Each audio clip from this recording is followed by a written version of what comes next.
വയനാട്ടിലെ അക്രമകാരിയായ നരഭോജി കടുവയെ വനം വകുപ്പ് തിരിച്ചറിഞ്ഞതായും വെടിവെച്ചു കൊല്ലാൻ നടപടികളുമായി മുന്നോട്ടു പോകുമെന്നും വനം വന്യജീവി വകുപ്പ് മന്ത്രി എ.കെ. ശശീന്ദ്രൻ കുറവലങ്ങാട്ട് പറഞ്ഞു. വനംവകുപ്പിന്റെ ഡാറ്റാബേസിൽ ഉൾപ്പെട്ട 13 വയസ്സ് പ്രായമുള്ള WWL45 എന്ന ഇനത്തിൽപ്പെട്ട ആൺകടുവയാണ് ആക്രമിച്ചതെന്ന് തിരിച്ചറിഞ്ഞിട്ടുണ്ട്.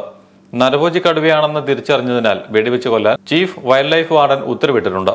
കടുവ ശക്തമായ നിരീക്ഷണത്തിലാണ്. ഇതിനായി 25 ക്യാമറകളും 2 കൂടും സജ്ജമാണ്. ഇത് അനുയോജ്യമായ സ്ഥലത്തെത്തിയാൽ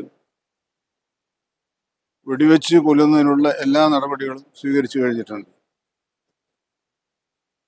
ശക്തമായ നിരീക്ഷണത്തിലാണ് ഇപ്പോഴും ആ വന്യമൃഗം. നമ്മുടെ ഒരു പ്രശ്നം ഇത് ഏതിനത്തിൽപ്പെട്ട കടുവയാണ് എന്ന് തിരിച്ചറിഞ്ഞതിന് ശേഷമേ അതിനെ മറ്റു തരത്തിൽ കൈകാര്യം ചെയ്യാൻ സാധിക്കുകയുള്ളൂ. ഇപ്പോൾ ആ പ്രോസസ്സ് അവസാനിച്ചു കഴിഞ്ഞിട്ടുണ്ട്.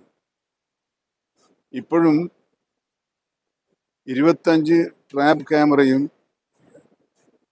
2 കൂടും 5 പെട്രോളിംഗ് ടീമും ഷൂട്ടർമാരെയും ഡോക്ടറെയും എത്തിച്ചിട്ടുണ്ട്.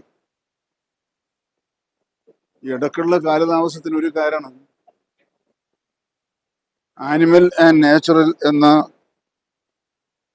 ഒരു സംഘടന ബഹുമാനപ്പെട്ട ഹൈക്കോടതിയെ സമീപിച്ചതിനെ തുടർന്നാണ്.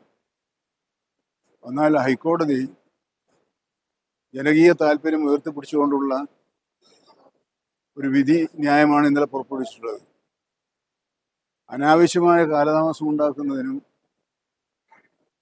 ജനങ്ങളെ രക്ഷിക്കുന്നതിനുള്ള നടപടികൾ സ്വീകരിക്കുന്നതിനും തടസ്സം നിൽക്കുന്ന ഒരു നിലപാടാണ് അവർ സ്വീകരിച്ചിട്ടുള്ളതെന്നും പ്രശസ്തിക്ക് വേണ്ടി മാത്രമാണ് ഇത്തരം കാര്യങ്ങൾ ചെയ്യുന്നതെന്നാണ് കോടതി പറഞ്ഞത്. 5 പട്രോളിംഗ് ടീമും ഷൂട്ടേഴ്സും ഡോക്ടർമാരും പ്രദേശത്തുണ്ടെന്നും ഉദ്യോഗസ്ഥർ സ്വീകരിക്കുന്ന നടപടികളുമായി ജനങ്ങൾ സഹകരിക്കണമെന്നും മന്ത്രി പറഞ്ഞു.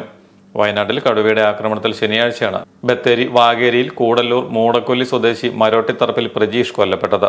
പുല്ലരിയാൻ പോയ പ്രജീഷിനെ കാണാതായതോടെ വീട്ടുകാർ അന്വേഷിച്ചപ്പോഴാണ് വയലിൽ മൃതദേഹം കണ്ടെത്തിയത്.